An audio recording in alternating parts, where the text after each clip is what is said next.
Supreme কোর্টেও ফাঁসির আদেশ বহাল ওসি প্রদীপের। আগামী 7 কর্মদিবসের মধ্যে ফাঁসি কার্যকরের নির্দেশ দিয়েছেন আদালত।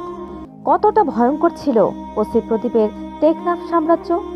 আমাদের আজকের শিরোনাম, বন্দুক যুদ্ধের আড়ালে ওসি প্রদীপের ক্রস ফায়ারের কালো সাম্রাজ্য। সাবেক সেনা কর্মকর্তা মেজর অবসরপ্রাপ্ত সিনহা মোহাম্মদ রাশেদ খান হত্যা মামলায় বরখাস্ত ওসি প্রদীপ কুমার দাস এবং পুলিশের এসআই লিয়াকত আলী এর মৃত্যুদণ্ডের আদেশ বহাল রেখেছে সুপ্রিম কোর্ট। 2025 সালের 13 মে আপিল বিভাগ এই রায় দেন। প্রধান বিচারপতি ওবায়দুল হাসানের নেতৃত্বাধীন 4 সদস্যের বেঞ্চ প্রদীপ ও লিয়াকতের আপিল খারিজ করে দেন। এর ফলে কক্সবাজার জেলা ও দায়রা জজ আদালতের দেওয়া মৃত্যুদণ্ড চূড়ান্তভাবে বহাল থাকল।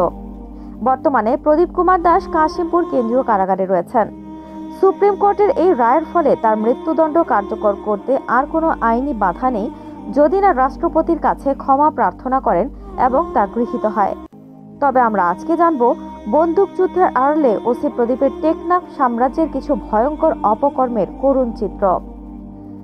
টেকনাফ সমুদ্র আর পাহাড়ের এক অপরূপ সৌন্দর্য মণ্ডিত শহর, কিন্তু 2018 থেকে 2020 সাল পর্যন্ত এই ভূখণ্ড যেন এক রক্তাক্ত উপত্যকায় পরিণত হয়।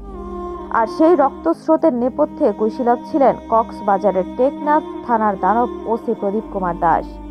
মানবাধিকারের নামে যত চিত্র, তার উল্টো স্রোতে ওসি প্রদীপ কুমার নির্মাণ করেন এক অদৃশ্য ক্রস ফায়ার সাম্রাজ্য।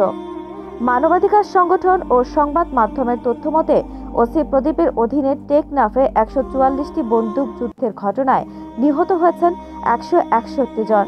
কিন্তু প্রকৃত ঘটনা এইসব সংখ্যার চেয়েও অনেক ভয়ঙ্কর।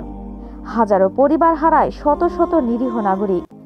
ওসি হিসেবে দায়িত্ব নেওয়ার পর থেকে প্রদীপ মাদক নির্মূল অভিযানকে ঢাল হিসেবে ব্যবহার করেন, কিন্তু তথ্য বলছে এই অভিযানের আড়ালে গড়ে ওঠে অবৈধ অর্থ আদায়ের জাল আর ক্রস ফায়ার নামে সাজানো হত্যাকাণ্ডের প্রক্রিয়া। দুদকের অনুসন্ধানে দেখা যায় প্রদীপ ও তার স্ত্রী চুমকি কারণের নামে চট্টগ্রাম, কক্সবাজার সহ বিভিন্ন স্থানে জমি, ফ্ল্যাট, বাড়ি, গাড়ি, 45 ভরি স্বর্ণালংকার সহ শত কোটি টাকার সম্পদ রয়েছে। এছাড়া অস্ট্রেলিয়া, কানাডা, ভারতেও অর্থ পাচারের মাধ্যমে সম্পদ গড়েছেন বলে অভিযোগ রয়েছে। প্রদীপ কুমার দাসের বিরুদ্ধে ছিল টেকনাফ অঞ্চলের ইয়াবা কারবারিদের কাছ থেকে মোটা অঙ্কের টাকা আদায়ের অভিযোগ রয়েছে তালিকাভুক্ত ইয়াবা কারবারিরা ওসির কাছ থেকে সেফ পাস কিনে মুক্তভাবে চলাচল করত। অপরদিকে যারা টাকা দিতে ব্যর্থ হতো তারা বন্দুক যুদ্ধের শিকার হতো। একাধিক পরিবারের স্বজনরা আদালতে এইসব তথ্য উপস্থাপন করে। স্থানীয়রা জানায় প্রদীপ কুমার দাস নিজের বিরুদ্ধাচরণকারীদের বিরুদ্ধে সাজানো মামলা দিতেন। বিচার চাইতে গেলে উল্টো হয়রানি হতো। নিরীহ মানুষদের ধরে এনে থানায় নির্যাতন, মিথ্যা স্বীকারোক্তি আদায় ছিল রুটিন কাজ। পুলিশের হেফাজতে মৃত্যু, নির্যাতনের অভিযোগও উঠে আসে একাধিক মামলায়। 2020 সালের 31 জুলাই অবসরপ্রাপ্ত মেজর সিনহা মোহাম্মদ রাশেদ খানকে কক্সবাজারের শ্যামলাপুর চেকপোস্টে গুলি করে হত্যা করা হয়। এই ঘটনায় ওসি প্রদীপের ক্রসফায়ার রাজত্ব এর পর্দা সরিয়ে দেয়।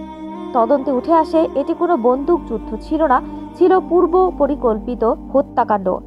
দীর্ঘ তদন্তের পর আদালত প্রদীপ কুমার দাসকে মৃত্যুদণ্ড দেয়। একই মামলায় আরও কয়েকজন পুলিশ সদস্য সাজা পান। দুদকের তদন্তে বেরিয়ে আসে আরও চাঞ্চল্যকর তথ্য। মাত্র কয়েক বছরের চাকরি জীবনে প্রদীপ ও তার স্ত্রীর নামে জমি, বিলাসবহুল ফ্ল্যাট, বিপুল ব্যাংক ব্যালেন্স পাওয়া যায়।